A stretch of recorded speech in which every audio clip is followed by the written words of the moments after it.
Welcome, welcome, welcome. Hi, ladies. Hi. Hi. Hi. Hello. Hello. Welcome to the Angry Black Women Show, our live stream today. So, welcome to those who have been following us and watching our content, and welcome to any of our new viewers. I'm Stacy. I am also known as the Fire Starter. And we'll be discussing today some hot topics, and then we'll have a special guest joining us soon. So I'll let the other ladies introduce themselves for those that may be joining for the first time. I'm Ladidra. I'm the magistrate. Hey. I am Marnice Jackson, better known as the Mastermind. Thank you. And we have last but definitely not least, Steph, if you want to introduce yourself. I know you just hopped on. Hi, I'm Stephanie. I'm the wordsmith. Yes, Hi, awesome. Yes, so welcome to our Mother's Day live. We want to discuss some hot topics with you all and share with you all our thoughts. And then we'll have a special guest to talk about some things all around mothers. So first hot topic, we'll just get right into it. I'm sure those that have been following the news heard that Tim Scott said that America is not a racist country and says that we must speak truth on racism. And I'm just curious, what was your thoughts about it? Because even Vice President and the President were in agreement with what Tim Scott said. What's your thoughts? Anybody want to jump in on that one? I hope you don't Ladidra because it was the laugh for me. It was the laugh for me. Come on, Ladidra, tell me. I didn't laugh. I was just like, I really don't have anything to say. Like, I'm not surprised. I mean, it's a politically correct, safe answer that he gave. And I mean, the vice president said the same thing. She just said that we need to talk about it's not a racist country, but there's racist things that go on that we need to discuss. I'm paraphrasing, but that's pretty much what she said. So it sounds like a tomato type thing to me, though. Like, it's a play on words. Yeah. How can you be not a racist country, but you do racist things? You either this or that, There's no in between. And, if we look at all the data, the systematic oppression that's been happening to Black people, I'm going to speak for us right now.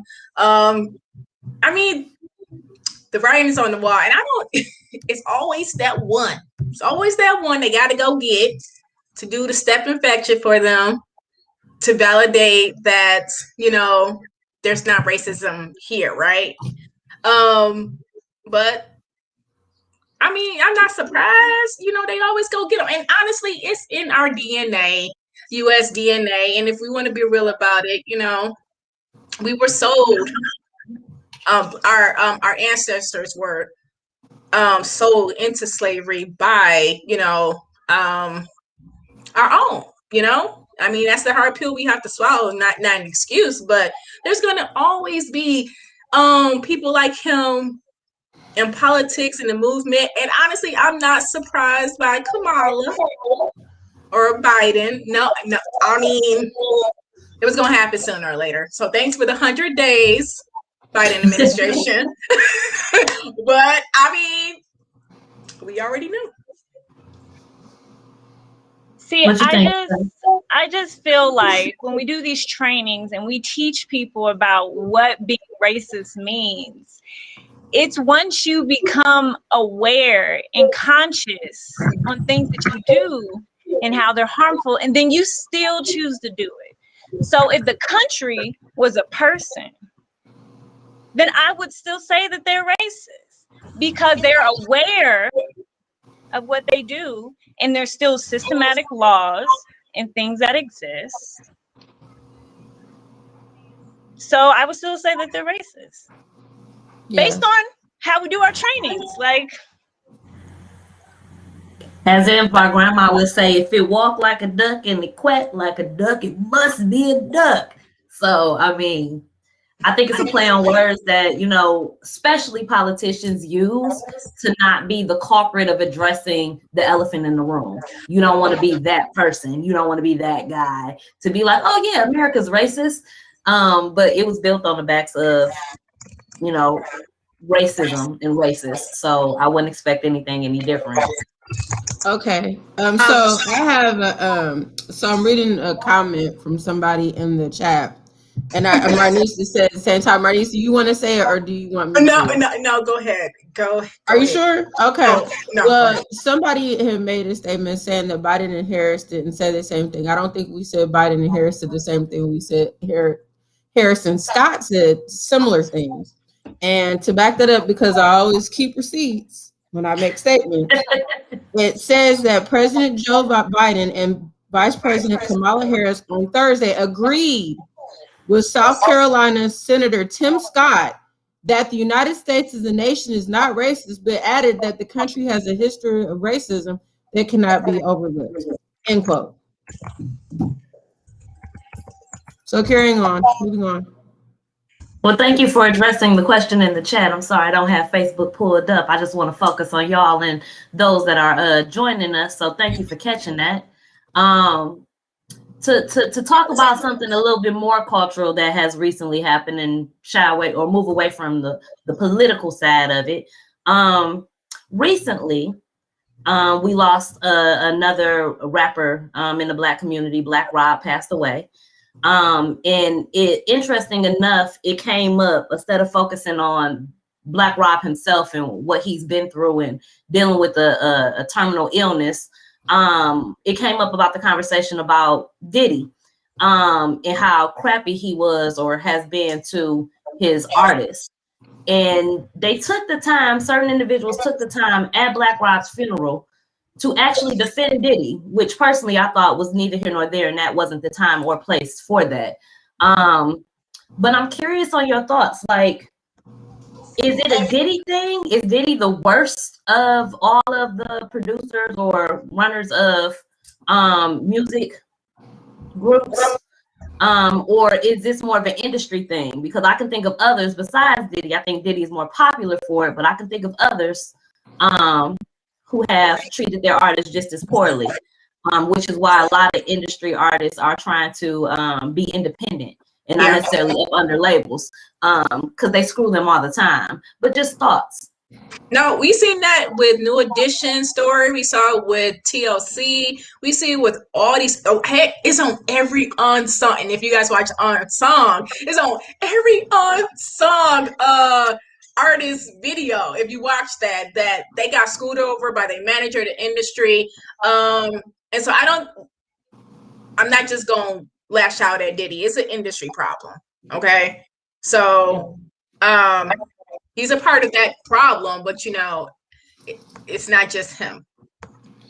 No. How do you think they fix it? How do you fix it though? Like, how do you feel like artists should move in the industry to prevent themselves from becoming victims of the vultures of the music industry? But like Chase the Rapper, he's very independent, right? Very independent. Yeah, he should probably write a book on how to do it, because there's a lot of people before him who have tried to do it and haven't been as successful. Get a lawyer. I mean, like, you need to get legal counsel, and I think that happened a lot. And what you talked about Unsung, a lot of people didn't get lawyers, and you know, here you are. And then the thing is, I know Babyface was talking a while ago about TLC and Tony Braxton, and he always says an artist's first contract is always their worst contract. It's never a fair contract. It's basically like getting your foot in the door. You're getting your foot in the door. Very, very few first-time artists signing a contract get a good deal. They always get a bad deal.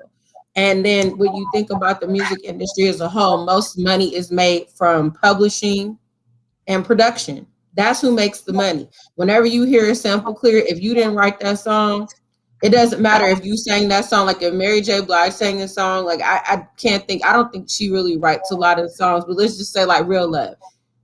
They can sample that song all day. She doesn't get any money from it. It's the songwriters and the production crew that gets money. So anytime somebody wants to use that song, they get a check. That's where the money is. And that's why some people you see they move from performing to production, or they do a lot of ghostwriting. Like there's a guy named Consequence. He is he's Q-Tip's cousin, and he did a lot of ghostwriting for a lot of famous people. He's really good friends with Kanye West, and I think he helped him write some of his things as well. So like that's where the money is. The money is not just like a day-to-day artist. It's in production, songwriting, and touring. Yep, absolutely. And like I was just thinking, of course I wasn't around during this time, but I always listen to like when the elders in my family talk about like the music industry, like Motown, because we from Detroit. Well, I'm from Detroit. And they said Berry Gordy, you know, did similar things too. Now I wasn't there to experience, but I just think it's really unfortunate that artists and artistry don't get, you know, what's due to them, especially when they're entertaining the masses and they put in the grunt work, you know, to really make it happen. And it's just really unfortunate when it comes to like financial literacy in itself. It's hard enough trying to figure out financial literacy, like just as a regular person in like regular world. But when you start up in the game and you're talking about like sports contracts or like music contracts, or any type of industry work, it's unfortunate how like sometimes we just have each other's lessons to learn from, trying to make better decisions financially. Yeah. So did you want to chime in on that stuff at all?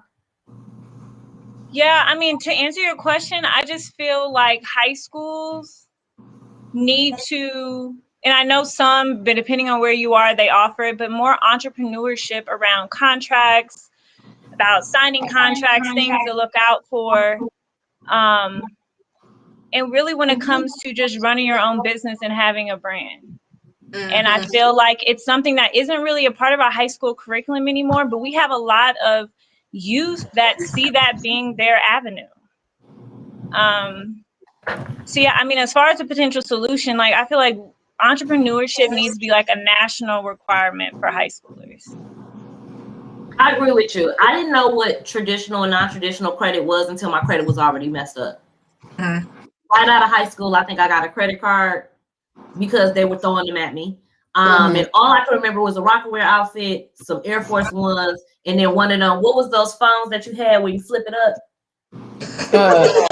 The Sidekick? Yes, one of those. So I fucked up my credit on a Sidekick, a Rocawear outfit, and some Air Force Ones. And it's because I just didn't, it wasn't, no one ever taught me that. And that's, I'm no shade to my mother or my family or anything. It's just financial literacy wasn't a real thing until I got older, where I was like, damn, how do I get myself out of that?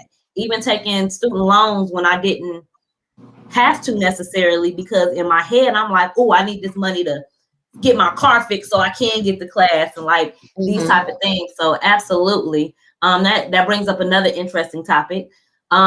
With, I know we had a series about the vaccinations and like experiences of getting the vaccine. With a lot of the younger or the teenagers now getting vaccinated, they're talking about like trying to implement like kids coming back to school in the fall. And it's like, what's your thoughts as far as the rest of the remaining of the year? Like, do you think that things will start to have some normalcy in regards to the pandemic? Or do you think that we'll still be in this situation and doing virtual learning like that's going to be the new normal? I don't think that. I think people are going to be going to school with masks on, and it's just and let the chips fall where they may. Because here we are a year later, and we're still talking about the same stuff we was talking about last year. Actually, a year and 2 months, and you're going to get technical. Yeah, I think we will be going back to. I think we will be in the same situation with masks. I think they are going to push the vaccine on the little ones as they are doing the 16-year-olds and up. But you know, I get it. People got the vaccine, but honestly, as I have done my research, it's not going to really protect us. I mean, we can get it again, right? So it's like there's nothing normal. We have to stop saying the new normal, okay? Because there's nothing normal about this whole situation, okay? But I do think we're probably gonna be back at home again. That's just my gut feeling, but you never know. And this is also about money too. So we cannot them kids be out of school, for too long. Now you said we're gonna be back at home. You mean though you were talking specifically about Michigan, or you mean people across the country? I think, well, it depends on your state, how these other states are set up. But you know what? I can't even say that about Michigan because they coming for Gretchen, I just don't know, but I feel like because I get emails from my district like every day that maybe 4 or 5 people been tested, and like, okay, why does it matter that somebody in who got the virus homeschool? Why are you reporting that information? So you can, of course, push that vaccine, whatever. But every day I get notifications like maybe 5 or 6 people got the virus. I don't know. I don't know, you guys. And I know several people who have been vaccinated who have gotten the virus afterwards, or who have had the virus several times prior to getting vaccinated. So like, it's not even like, I think back in the day when you got chickenpox, once you got chickenpox, you really didn't get it no more unless when you got older with shingles. And apologies, you see the kid in the back running around. But yeah, so it's just really unfortunate because I see how hard my son is struggling, and that one in the back struggling with virtual. They're just not virtual learners. It's just not, they're not conducive to learning that way. And I think that speaks also to like curriculums. There's a lack of cultural competency when it comes to curriculums, because everyone thinks that you're either a visual learner or auditory learner. And for me, I'm more kinesthetic.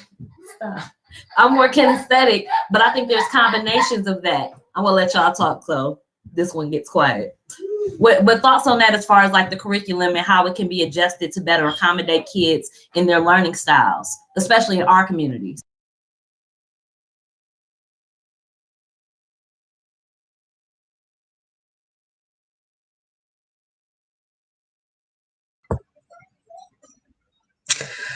Stacy.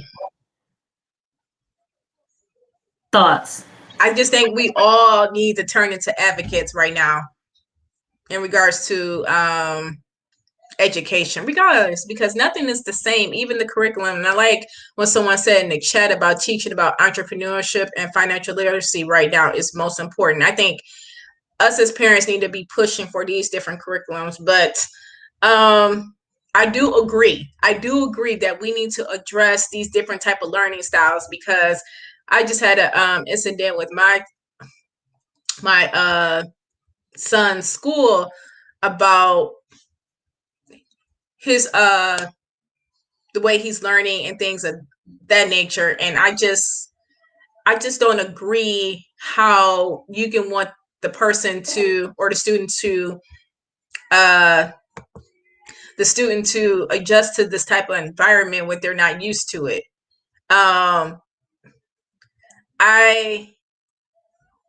So I'm really having a hard time, and this is a great question. Let me think about it real quick. How's it going? So yeah, this is a hard question for me too. I would say from a Colorado perspective, our rates in case kids getting the virus are increasing. So recently our school district shut down and went completely virtual. And all the seniors are like freaking out, right? Because all these events are gone. I mean, from my perspective, my teenager, she is doing better in a pandemic environment. But I would say more because social anxiety is what impacted her learning. So like being near people, feeling other people's energy, if people just are upset that you're just brilliant and can answer questions, like all of that really impacted her ability to learn. So her being behind a screen is actually taking that out. So I feel like it's kid to kid, it's like what is kind of impacting them from learning. If it's other people's energy, I feel like virtual is good for some of these empath kids who may not need to be around other kids. So I don't know. That's fair. Your thoughts, Ladidra?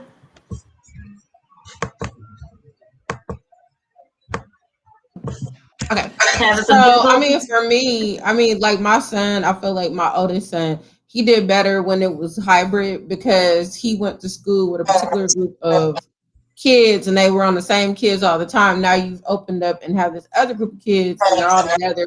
They don't know how to really interact with each other because this is like their first time all year. They've all been together. You know what I mean? Like from the seventh graders, because they're school 7th and 8th grade. So this is like the first time they're in the 7th grade, and then they're all getting together, and it's like it's always something with talking in class and all these different things. So it's like I feel like he was more focused when it was just a hybrid versus all day learning.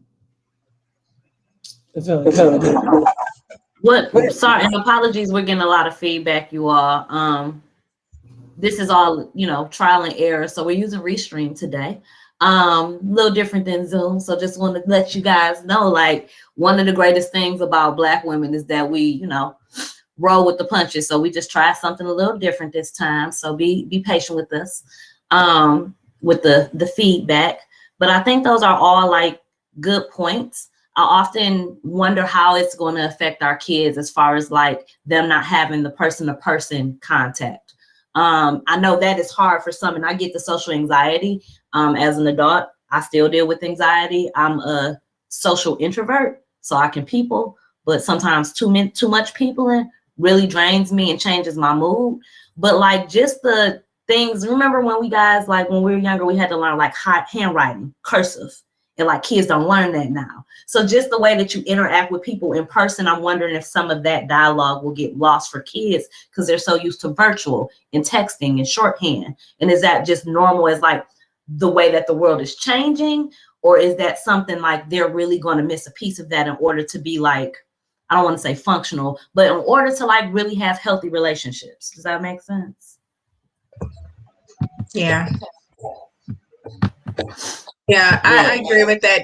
They were doing away with in cursive writing here in Michigan or in the school district that we're in.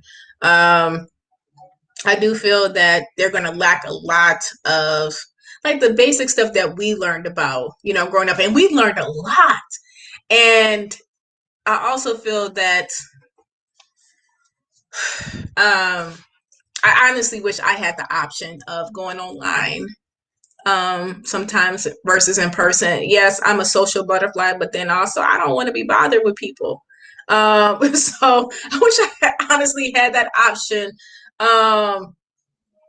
too. I know it works well for London, but also I think she would do better in person.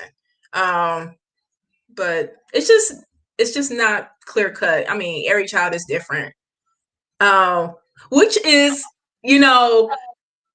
an opportunity for us Black people to create our own type of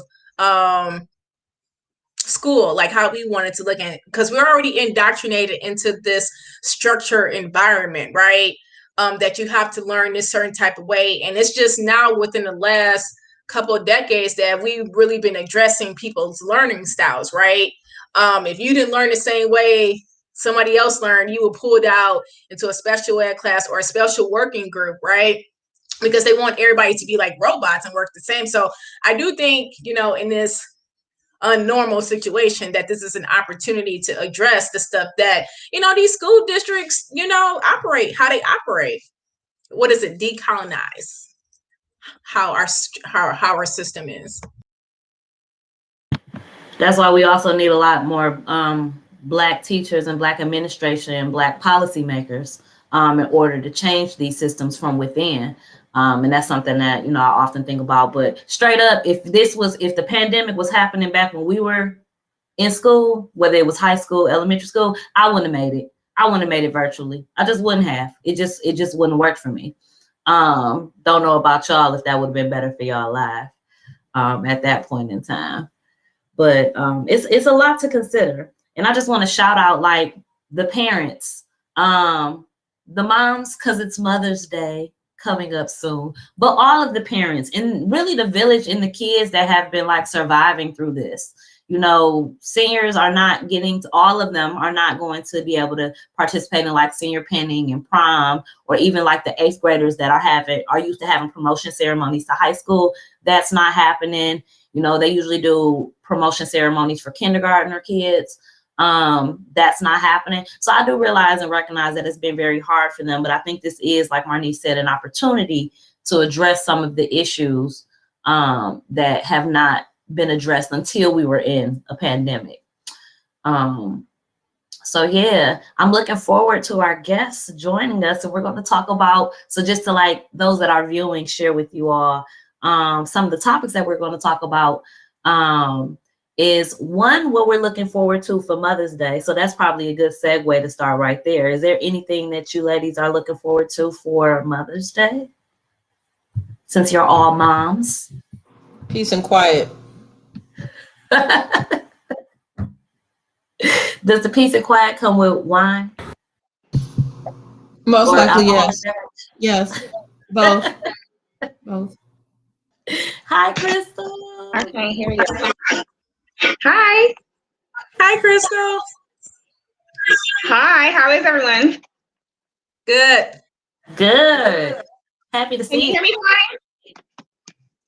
fine? Yeah, I think we all need to pray. All right.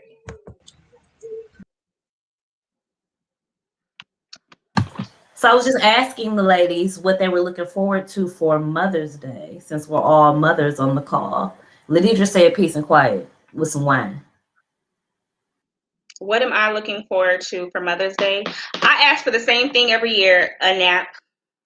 And my kids are kind enough to grant me a nap every year. So I'm looking forward to this extended nap come Mother's Day.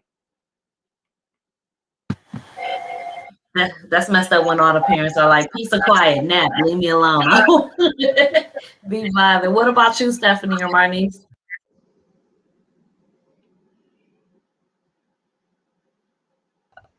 I'm looking forward to, there's like a little hot springs, and I reserved a little tub, and to get a massage. I haven't gotten a massage like since the pandemic and everything shut down. So I've decided now is the time. That's what's up. I'm looking forward to dinner with my mother, my grandmother, my aunt, and one of my cousins. So I'm not quite one of the Golden Girls yet, but they give me an honorary membership, and like I'm for the shits because they're really funny. So spending some time with the matriarchs of my family. Yeah, I'm probably gonna do something awesome with my mother. But I am gonna do the same thing, Stephanie. I am going to the spa, give me a massage, yes, because I need that right now. I'm not gonna sleep, but I'm definitely getting that massage. So, and we would like to say Happy Mother's Day to all the moms, the auntie moms. So I don't want to say dad moms, because when we say Happy Father's Day, you know, they get mad when we try to intrude on their holiday. But I think Crystal is going to talk a little bit more about that. So welcome, Crystal, to the Angry Black Women Show. It's so awesome to have you here. So for people who do not know Crystal resides in Louisiana. I'm not going to tell you where because there's crazy people out there, but she resides there. And she has 2 children, and she is a really awesome woman, strong, resilient. And Crystal will definitely let you take it away. And so we're so happy to have her here because, I mean, she clicks with the whole vibe of being angry and being resilient, and she is valid. So Crystal, take it away. Hi, ladies. So yeah, I do feel like I fit in with the valid and angry stereotype. I have a question for you. So what are your thoughts on birth control options for Black women? First and foremost, is anyone currently on birth control? Marnice? Permanent birth control. I got my tubes tied. Same. No. No, I needed to give my body a break. had been on. I realized I was on for a very, very long time. I think I started birth control at the age of 15. And outside of my pregnancies, I have 3 kids, have always been on birth control. And I realized how it had damaged a lot of my body. And a lot of it, I think, was just emotional, like hormonal issues. So yeah, not right now. Nope. Yeah, when you say that, Stacey, remind me of how I, both of my children was conceived while I was on birth control, 2 different forms. So my babies are meant to be here, okay? But that's also another reason why I got my tubes tied, because 2 is enough. And boy and a girl, best of both worlds. So. Okay. And so what do you think, how do you feel about the options that Black women have for birth control? Think they suck. And the reason I say they suck is like outside of the commercials where you might see like a fair-skinned woman with, you know, good hair, you know, like try trifecta. I don't think it's one called trifecta. I just made that up. But you know, I mean, it sounds good, don't it? I don't think they talk about the real thing, like Black women's higher rates of having fibroids. Those that have had difficulty for being on birth control for a long time with fertility issues, our skin. Let's be clear. Back in the day when I first got on birth control, you know, as a teenager, you know, we thought Noxzema and shit like that was good for our skin, like the long-term effects of that. The Depo is the devil. The Depo is the devil. That shit, like that's for those that don't know what the Depo is. It's a shot that you get. And you would get, I think when I got it, you would get shot in your butt, but it was for 3 months. And not only at the time of me going through hormonal changes as a teenager, but to think that even after getting off the Depo, it literally took about a year for my mental health to get right. So all those hormones was just running rampant. So the crying spells, the mood swings, for some people, the weight gain. And it's so hard to lose that weight, the hair falling out. So like, I don't think that there's enough research in Black doctors focused on reproductive justice and birth control options for Black women and women of color. How do you feel, Marnice? What's your experience been with the options? My options have been fine, but those options didn't really work. So, I mean, what happened? London and Dawson is here. On what type of birth control? Oh, I had the patch and I had the pill. And I didn't miss anything. Trust me. Ain't nobody trying to trap nobody.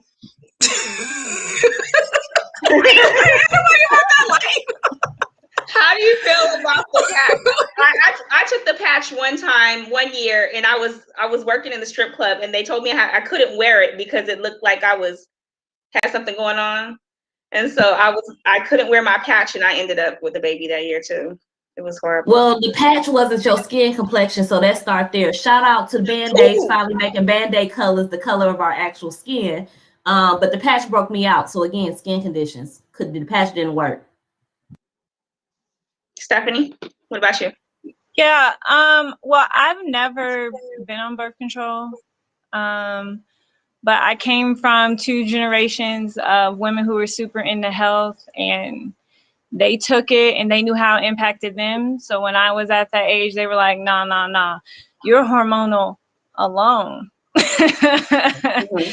We don't need to add anything else to that.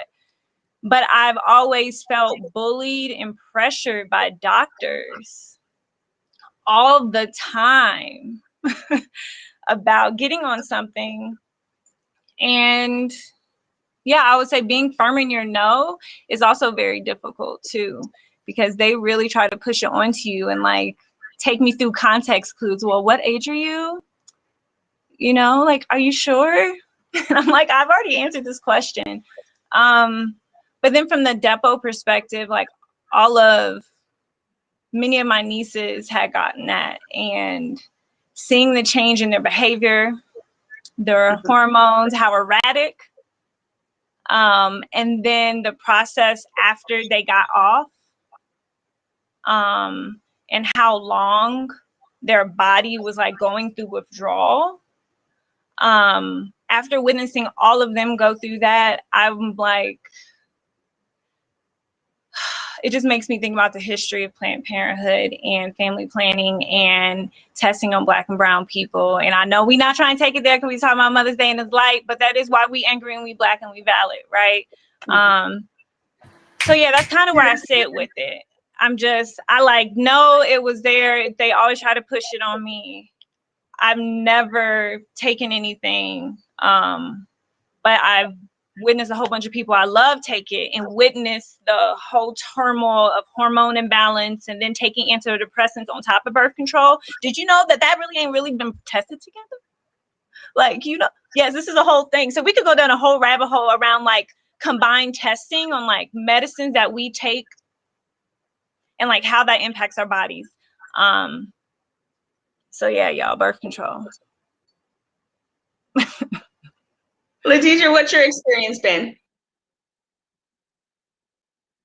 I've only used 2 or 3 different methods in my life. I've never really had a problem with either, with the 2. So I took the pill and I had Norplant. So Norplant is a device that was entered under the muscle or under the skin in the arm. It was in my right arm, and it lasted 10 years. And when they took it out, it was still hormones in the little capsules, 3 of them.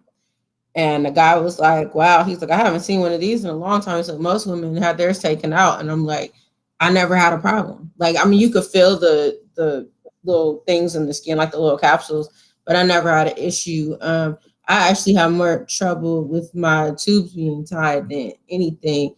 And that's because they don't tell you that sometimes it's like 50-50. And you get your tubes tied, your cycle can be worse. And so my cycle had got worse when I got my tubes tied, and I had to like cut out eating red meat in order to kind of balance it out because it was really bad. Like my cycles were never like awful, but now they're just like completely terrible. So I'm thinking about getting this procedure where they take this laser and they basically burn the lining of your uterus so you don't have periods anymore. Because I'm like, at this point, I'm almost 50. I don't want to have periods. I'm over it. I don't want to have kids. I don't need to know that I have eggs releasing. So it's like. Okay. It's crazy that you mentioned, Crystal, I just wanted to jump in. It's crazy that you mentioned the tube tying because it's so much more dangerous for women to have their tubes tied than it is for men to have a vasectomy. And they don't often talk about the complications or the mortality rates of like the underlying conditions from the complications that affect Black women. So I just wanted to shout that out. Yeah, they never pushed that on them. When you're talking about vasectomies, what are your thoughts on the options for birth control in regards to males? And what do you feel their responsibility is? Let them tell it they don't have any. But pull out. Even if it was offered, would they take it? Would they? What do you think, Marnie? No, I don't think they would. They would need to reteach doctors how to be aggressive with guys. I don't feel like doctors are taught to be aggressive with men like they're taught to be aggressive with women. Like how many partners, how many babies, how many living, how many, like why they don't ask men all them questions, but we have to answer. Sorry, Marnie, to cut you off. But I'm just that's real. I don't think they would. I don't think they would because I think it would violate them. And I don't know. I'm just curious. I wish a male would chime in. Like, would you take it? No, I don't think they would though. Nope. My thing is, it's hard enough to get men, and I'm gonna say it's hard enough to get Black men to go to the doctor and the dentist for regular damn checkups. So I can't see them being like, yeah, gotta fill my script, running to CVS. That's facts. Like I don't see it. Like they're gonna be like, oh, my shit is shipped to my door through Amazon. Like they're like, hey, bro, you got your shit shipped? Like, no, I don't see it really happening. It's not gonna really be a thing. Man, dudes, I don't even know why you on my insurance because you don't go to the doctor, bruh. I would take you off. Ladidra, what you think about it? Girl, I'm just shaking my head because I'm like, they're not gonna do anything. They're not just.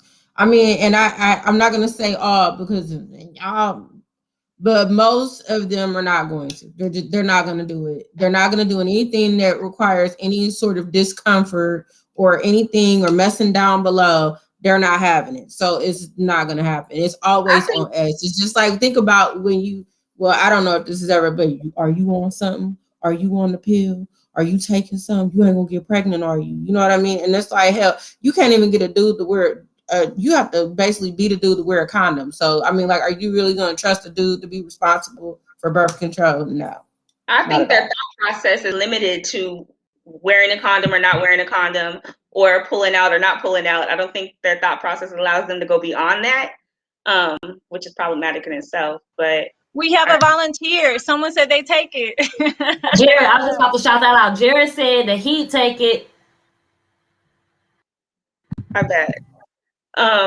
Okay, so when we talk about males and birth control, let's move on to child support. So when that birth control doesn't work and we get into having families, how do you feel about child support and how it affects the relationships between Black women and Black men and our family structures? Because a lot of us, I mean, I got baby daddies. I don't have a husband. And when I say baby daddies, I say plural. So let's talk about child support. How you guys feel about child support? Is it a responsibility? Stephanie? So for me with child support, I would say I've always been an observer. So I'm the youngest. I have older brothers. All of them were having kids while I was 11, 12, 13, 14. Kids was coming out. So I experienced them put on child support all their lives and how it impacted their upward mobility, how it impacted, I don't know, even just how they felt about certain stuff. I feel like there was kind of like a label and a stigma that they kind of carried with it. But as I've, gotten older and I've seen the reverse, like from my mom, from my grandma, from the matriarchs in my life, and how people be scapegoating and be given $10 and thinking people can live and sustain off that, I feel like there has to be a requirement for people who morally weren't taught that they should be responsible. Should it be mandated by the government? No, but since we don't mandate religion, it's not like we're enforcing all people to agree to the same morality standards. So I don't know. It's just, I don't think Black men should go to jail for not paying child support. Just let me be clear. But I do think that there should be accountability. If you over here buying Jordans every 2 weeks, then, I don't know what that looks like. So that's my next question. What does accountability look like if it doesn't come with consequence such as jail time or Well, see, I just don't think jail equals solving the solution. Like, I remember my brother got locked up over some mess, and I'm like, how can he pay you child support if he can't go to work? If he is in jail, how can he make money to pay child support? Like, how can that occur? So for me, it's like, you know what? Maybe it's work. Maybe it's automatic deductions out of folks' pay, which I know that happens state to state. That can be determined.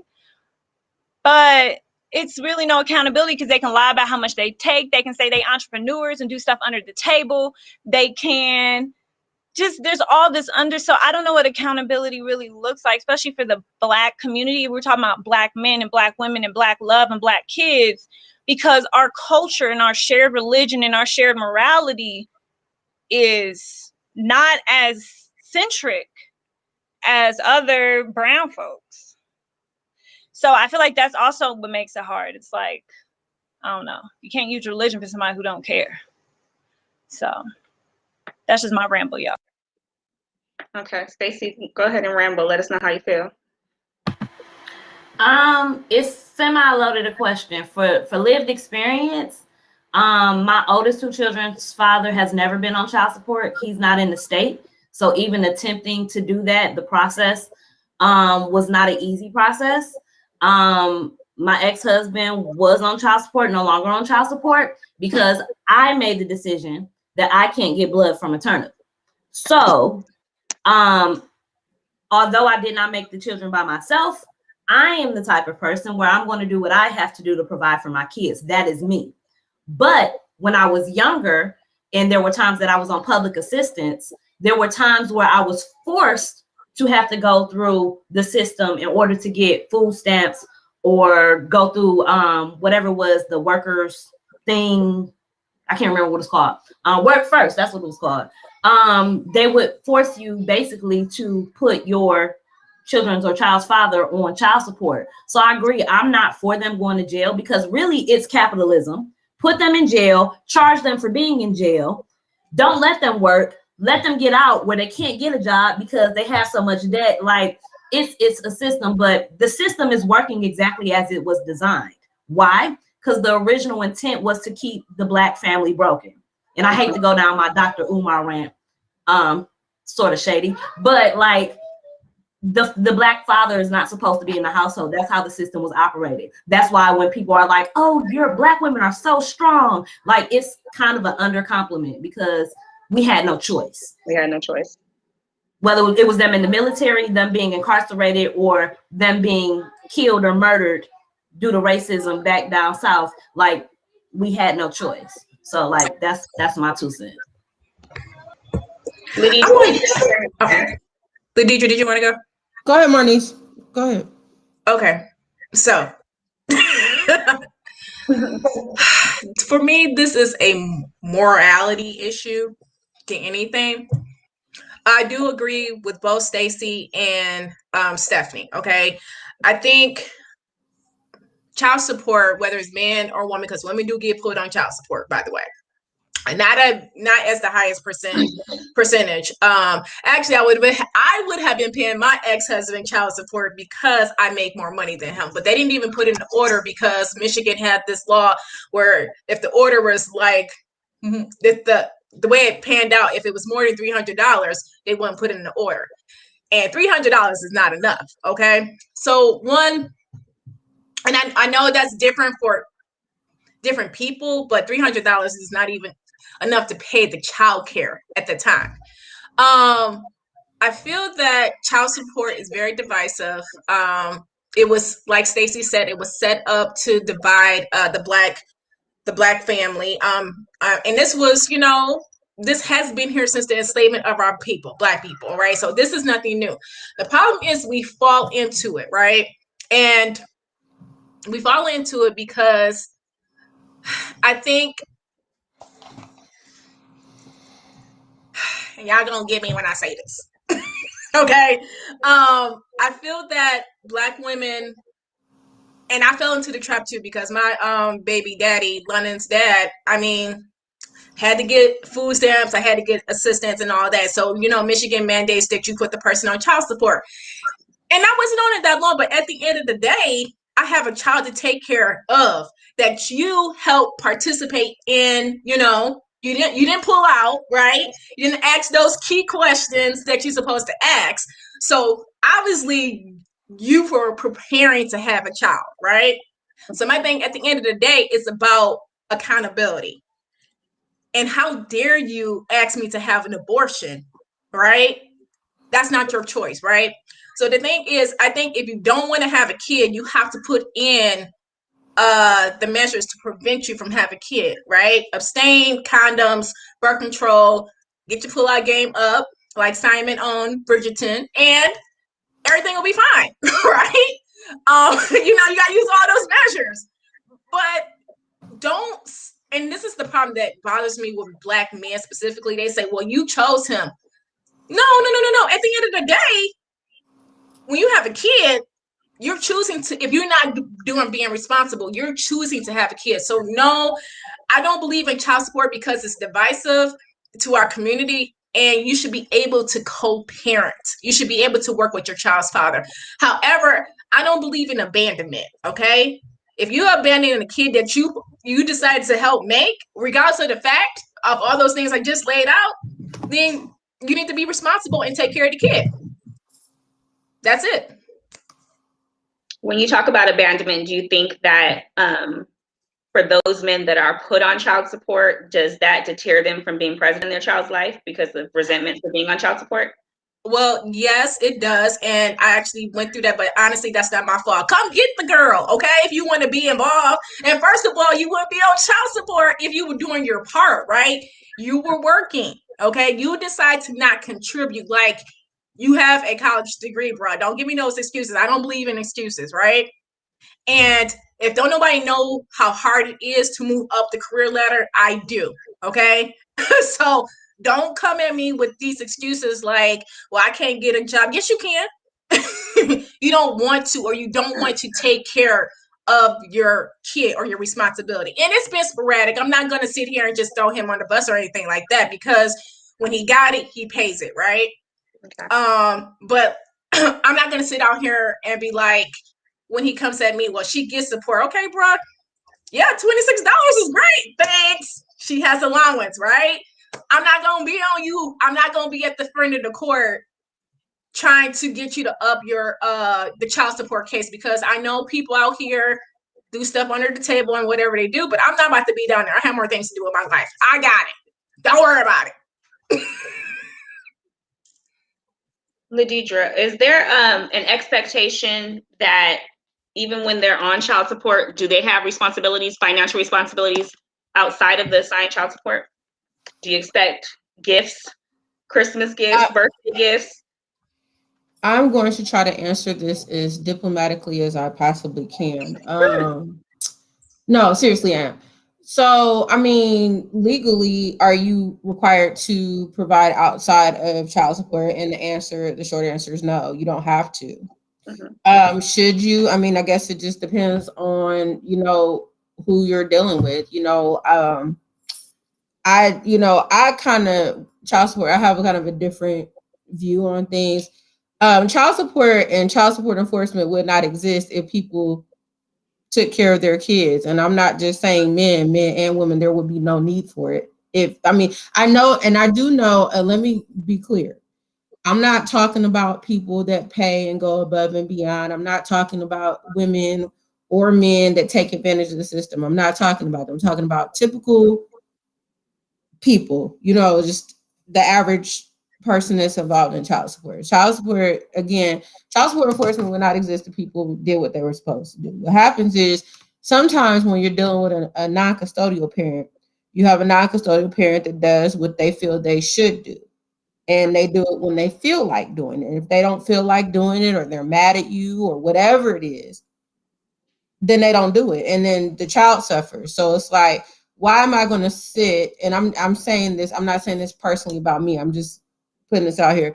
Why am I going to sit and argue with you every 2 weeks about what you're supposed to do, when I can just go to court and I can get what I need, and I don't have to be bothered with you at all. I don't have to talk to you. I don't have to deal with you. I just get the money to take care of the kids, and I don't have to be bothered. And I feel like that because it seems like sometimes, and again, I'm not putting this on men, specifically on men, but there have been times, and I've seen it personally, where a man will help, his kids out according to how he feels. And if he don't feel like helping you, he's not going to help you. And then you're stuck holding the bag, because if you think about it, most in Black households, most of the households are headed by women. It's a fact. And, and my thing is too, like, I hear a lot of men complaining about paying child support and all. I'm on child support, and why? Well, and then so my thing is like, well, why don't you go fight for full custody of your kids?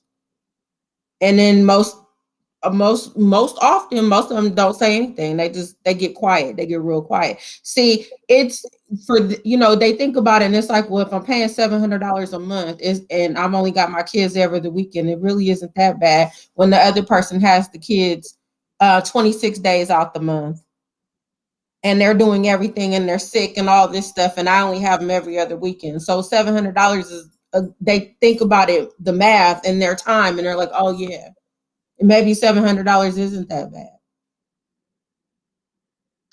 And is child support calculated based on what your necessary needs are, or do men? Because I know that a lot of men feel like they're financing lifestyles, and sometimes financing lifestyles for the children's mother.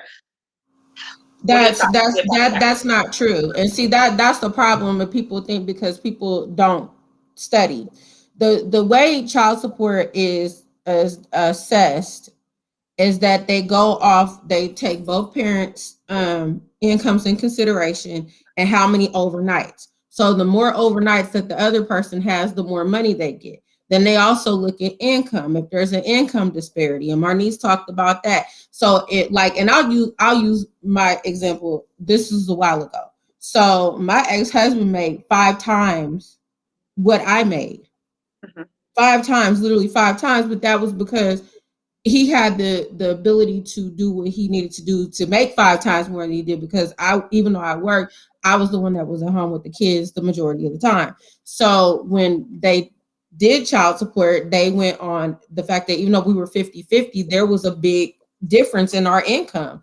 And so the state of Michigan, they go by overnights, income. They give you credit for if you have insurance. Like if the other parent's paying health insurance, they give the other parent that's paying child support, they give them a credit for that. And then they also take into effect childcare. So if the other parent's paying childcare, then that other parent has to pay for that, because they're paying, they have to have childcare because the other parent doesn't have them that often. So those are things that are taken into place. Now, if it's a true 50-50, that basically means that you guys make about the same, and you don't pay support, they don't pay support. Like it's just 50-50. But there is times, like I said, when my situation, when it was 50-50, it's not like that anymore. But when it was, I got support because there was an income disparity. It didn't finance a lifestyle. Basically, what child support is based on the parent they give according to the lifestyle of the child. If you don't like the factor, you assume that the mother is living off of that, then you have the option of going to court and getting full custody of your children. Dwayne Wade did it. There's guys that I know that aren't wealthy that have full custody of kids. So it's about what you're willing to do. But a lot of times, a lot of these men don't want to exercise their rights in court. They don't want to go to court. They don't want to spend the money and time. They just rather just write the check. And so, then they complain about the child support. Okay. What about the thought that mothers get blamed for everything? Do you feel that we get blamed for everything? And why? So this bothers me a lot, especially when it has to do with child support. Well, when people say, well, accountability, you wouldn't have these child support issues if you chose the right guy, right? Like they didn't have no part in this, right? The moms get blamed in general, right? Happy Mother's Day for everything. If your daddy in the home, if you didn't help them do their school project right, if you ain't braid them the right snack. I'm sorry, I said that. I said, y'all, they working my nerves over here about these snacks. You didn't get the right snack. What? Y'all, okay. Yes, mamas get blamed for everything, and it's like, can we get some slack here? Okay, I'm having a mommy moment, but I just don't understand why kids don't understand what we be doing for them. Like, I remember when Dawson had the flu, and Stephanie was right before I went on our staff retreat, and he was all up under me, right? Just coughing and all that. And I'm thinking like, I'm tired of things that mamas go through. And I'm looking like, well, where your daddy at? You know what I'm saying? I took all that, and then he go to this daddy house all well and chippery and stuff. I'm like, ain't this spot up? And then we take it with grace. Like, come on, let's go do this. Mamas do everything. So happy Mother's Day to all the mamas, okay? Anyway, I'm done. These snacks, y'all. So if we get blamed for everything, it means we carry the majority of the responsibility. Should single mothers celebrate Father's Day? No. I'm not a father now. Doing too much. Now I'll be honest though, when I was young, when I was in my 20s, my best friend is a mother of now 5 boys, and I have 3 kids, but at the time I had 2. And I used to joke. I used to call her my baby daddy And the reason I did is because that was my sole support system as far as like the equivalent of a partner. So like I would do kind of like the cooking and the washing and stuff like that. And like when she would come over, it'd be like, can you put the air conditioner in the window? Like the stuff that I would have asked like my dude to do. And like we would tell each other back then, Happy Father's Day. It was almost in a joking manner, but it was because we filled the gaps of where our children's father didn't stand in that place. Now that I'm older, I just say that was just a growing or a learning experience, because now that does take away from the outstanding Black men that I know that are fathers. You know what I'm saying? So I think that they're sometimes underappreciated. There's so many shitty dads out there that the good ones often don't get the credit that is due. So they deserve to have their Father's Day. Right. Like when you said that we fill in the gaps, I feel like we fill in the gaps for parenting, but I don't think that we're even capable of fathering. That's not at all. Not our role. You look like you feel some type of way about that. How do you feel? No, about that? I mean, and it's true. And also, in addition to that, I was gonna talk about accountability. Now, I think Marnice was talking about that, about men. Like people say, well, you pick the wrong men to have kids with. But I think a lot of times with women specifically, we pick men that we know we have no business messing with, but we feel like we can fix them. And I think that's where we get into a lot of trouble. And we have to be accountable for that. We have to be accountable for, or having kids with somebody thinking, oh, I'm gonna have a kid, it's gonna make things better. Even though you see it's red flag city, but you still continue to be in a relationship or procreate with somebody in your heart you have no business procreating with. And then when it turns to shit, then it's all like we be looking confused. But it's like the signs were all there. And I'm not saying that that's everybody, because it's not, but it happens a lot more than what we're willing to admit. And I think that sometimes we have to take a step back and see what type of men we're into, what we're broken, and the type of men that we attract into our space. And we are having children with these men, and then they leave, and then these kids are seeing all this dysfunction. So, I mean, as the woman, we do have to be accountable for things like that. But as far as the Father's Day thing, I'll never tell a woman Happy Father's Day. I'm sorry. I'm not, because you're not a father. And regardless of how you feel about the person you had kids with, you like them enough to have kids with them. So I'm not going to wish you a Happy Father's Day. For most of us, we had our kids young. So even with having our kids young, do we allow a space for grace and growth? I know as mothers that I don't feel like it's bestowed upon us. We're head first and we just have to figure it out. But as far as fathers, if I have a child with somebody and we're both in our early 20s, he's going to be a different person by the time he's 40. Do we factor that in to our thought process?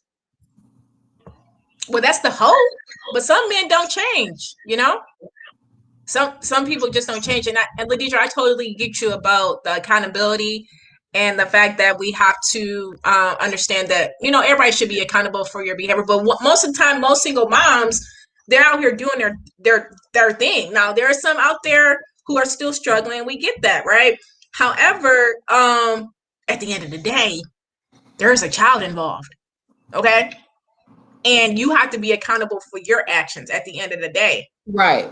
So it's like, yeah, I'm gonna do my part to make sure that I'm raising a child, that has an absentee father. At the end of the day, bruh, don't get mad about these little child support payments that the state of Michigan is coming for you, right? When you ain't there majority of the time anyway. You're not there. Right, so, bro, you getting a pass. And you got to meet people where they're at. I think No. I'm not meeting people who abandon kids where they're at. No. What I'm saying is you got to meet people. No, I'm saying at our age now, with us having children or older, and, if you're dating or whatever a person presents themselves to you like that, you need to take them for what they are right in this moment. We don't have the time to be like, oh, well, in 5 years, they're going to be, no. Because Crystal was talking about that, about being different when you get old. No, I don't have time for that. You got 5 minutes to get it together. You gotta go. You are what you gotta present. go. Stephanie, how do you feel? I just feel like how we value our time changes as we get older. So like I know young ratchet Steph, 20 something, I was not valuing my time, okay? And I would say now I'm definitely more protective of it. And so I feel like it's the same way like that with relationships.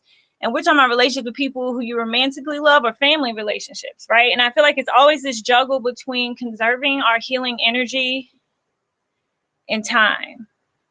And to bring it back to like why I feel like kids, it's easier to blame the mom is I feel like it goes back to that healing energy.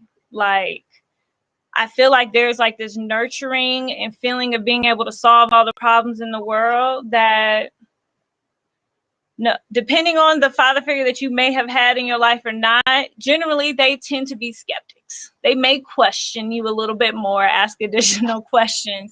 So I feel like the reason why it's easier to blame mom is I feel like it also is part of the undercurrent patriarchy. Like it's easier to blame mom because we teach our kids as easy, like we don't directly teach them, but the media and everything they consume like makes it easy to make moms like, it's like the superhero and the superhero and the villain at the same damn time. It's like they'll solve all your problems, but they also will be the one to lay down the hammer that when you're trying to stay up all night playing video games at 3 a.m., they're the one that's like, no, you have school tomorrow, right?